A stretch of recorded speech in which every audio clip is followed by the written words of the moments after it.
Alors, a-t-on besoin d'un coach pour réussir dans la vie?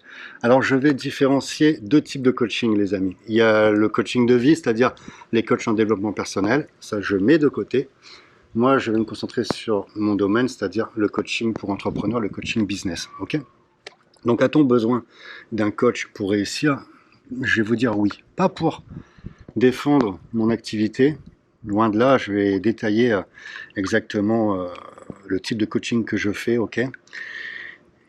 Pour moi, un entrepreneur, c'est la même chose qu'un sportif. Si vous êtes un entrepreneur de haut niveau, c'est-à-dire que vous réalisez des millions d'euros de chiffre d'affaires, c'est la même chose qu'un sportif de haut niveau qui va s'entraîner pour voilà, les titres, les médailles et les championnats, etc.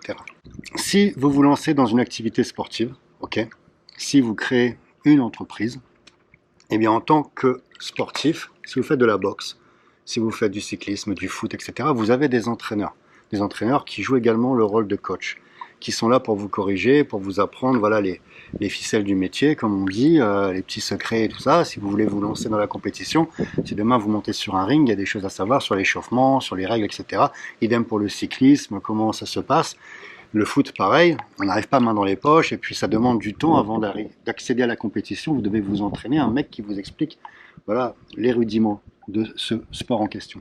Vous êtes nombreux dans mon Instagram, des personnes que je connais, qui se mettent à faire de la musculation, 1, 2 ou 3 mois, et vous êtes déjà, par exemple, à mettre des vidéos de mouvements, de vous filmer. Alors c'est très bien, vous faites du sport, c'est top, mais vous avez des mouvements dégueulasses. Des mouvements dégueulasses pour des personnes qui maîtrisent. Vous savez, c'est comme quelqu'un qui boxe, vous allez voir un amateur taper dans un sac, il a l'impression de faire du bruit, d'assurer, mais en fait, ses mouvements sont dégueulasses.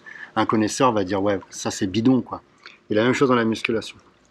Au lieu de prendre un coach, vous avez besoin d'un coach pour commencer. Vous prenez un coach, ne serait-ce qu'une séance. Je ne parle pas des coachs en ligne, il vous faut dans le sport un coach en physique pour vous corriger, etc.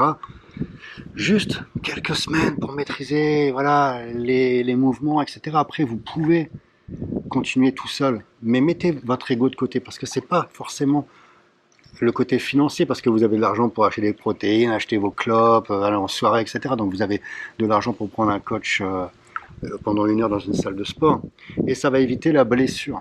Eh bien c'est pareil dans le business.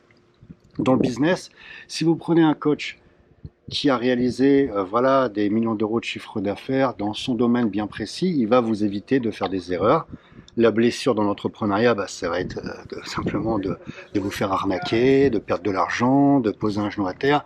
Tout ça, en fait, vous allez être accompagné et ça va aller beaucoup plus vite.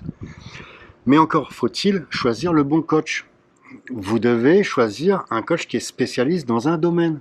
Mon domaine, c'est l'import-export et le e-commerce. Je ne vais pas coacher tout type d'entrepreneur. Je reste dans ma spécialité, dans ma niche.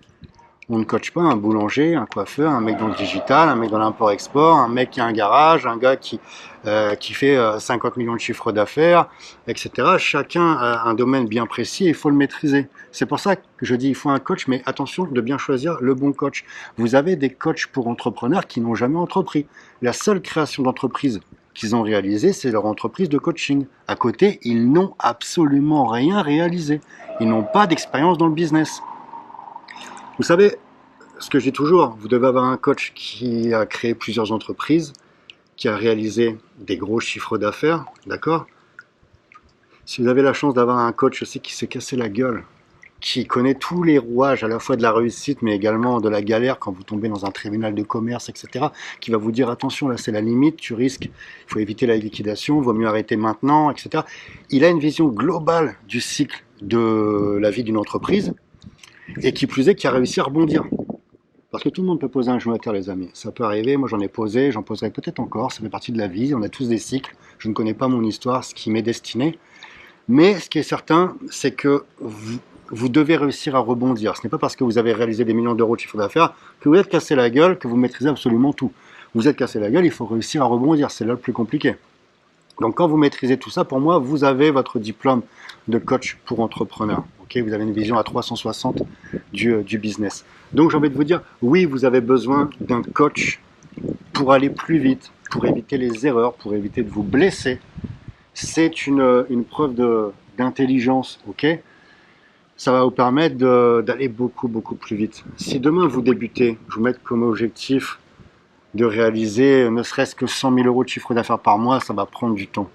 Par contre, si vous êtes avec quelqu'un qui réalise des millions d'euros de chiffre d'affaires, ça va aller beaucoup plus vite. J'accompagne des entrepreneurs qui font entre 15 et plus d'1 million d'euros de chiffre d'affaires par mois. Il y a plusieurs niveaux, à la fois du débutant jusqu'à des mecs qui sont en place depuis pas mal de temps. Et on a les recettes, il n'y a pas de secret magique, ok les amis, mais il y a des recettes. Il y a des recettes dans un domaine, on sait très bien le type de fonctionnement qu'il faut mettre en place pour éviter de se planter et pour mettre toutes les chances de son côté. Parce qu'encore une fois, on peut vous mettre les meilleurs coachs, les meilleurs entrepreneurs, vous pouvez aller manger avec Zuckerberg, Bill Gates, etc. Si vous ne bougez pas votre cul, si vous n'allez pas chercher ce que vous voulez, vous obtiendrez tout simplement, vous allez obtenir le résultat de ce que vous allez obtenir, c'est tout simplement l'énergie que vous mettez. Si vous mettez un petit peu d'énergie, vous allez obtenir un petit peu de résultats. Si vous mettez beaucoup d'énergie, vous allez récupérer beaucoup de résultats. C'est comme le sport, les amis. Si vous vous entraînez un tout petit peu, vous allez progresser un tout petit peu.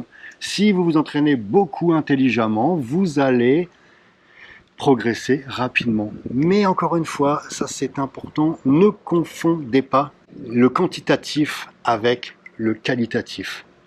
Ce n'est pas parce que vous allez passer 8 heures dans une salle de sport que vous allez avoir un meilleur résultat que si vous aviez passé seulement 1 heure dans une salle de sport. Il y a l'intensité que vous mettez. Ce n'est pas parce que vous êtes 8 heures sur votre ordinateur que vous allez être plus performant qu'un mec qui bosse seulement 1 heure. Si vous êtes sur Instagram, sur Facebook, vous faites des posts tous les 15 minutes, ne faites pas cette erreur. On est entrepreneur et même les sportifs, c'est la même chose. On se focus beaucoup, enfin les débutants se focus beaucoup sur, ils veulent se donner bonne conscience, sur le quantitatif. Ah, je bosse 8 heures par jour. Personne ne bosse 8 heures par jour, les amis. Ok, ça n'existe pas. Être concentré 8 heures par jour, t'es pas une intelligence artificielle. Tu vas te lever, tu vas avoir un coup de téléphone, tu vas aller sur Insta. Non. Ce qu'il faut, c'est du qualitatif.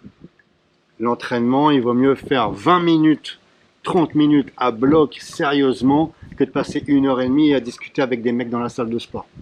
Dans le business, c'est pareil. Concentrez-vous sur le qualitatif et non le quantitatif. Alors bien entendu que si vous réussissez, si vous avez beaucoup d'expérience et que vous arrivez à avoir des charges de travail en restant très concentré, bien entendu que vous allez progresser énormément. Mais on est humain et on est dans une vie, voilà, une société où on est dérangé constamment, ok, par les appels, les coups de téléphone, les messages, les Facebook, les Instagram, les TikTok, etc. Donc, restez très concentrés, les amis. Donc, un conseil que je vais vous donner, c'est prenez un coach et le qualitatif avant le quantitatif. Ta réussite, tu l'as.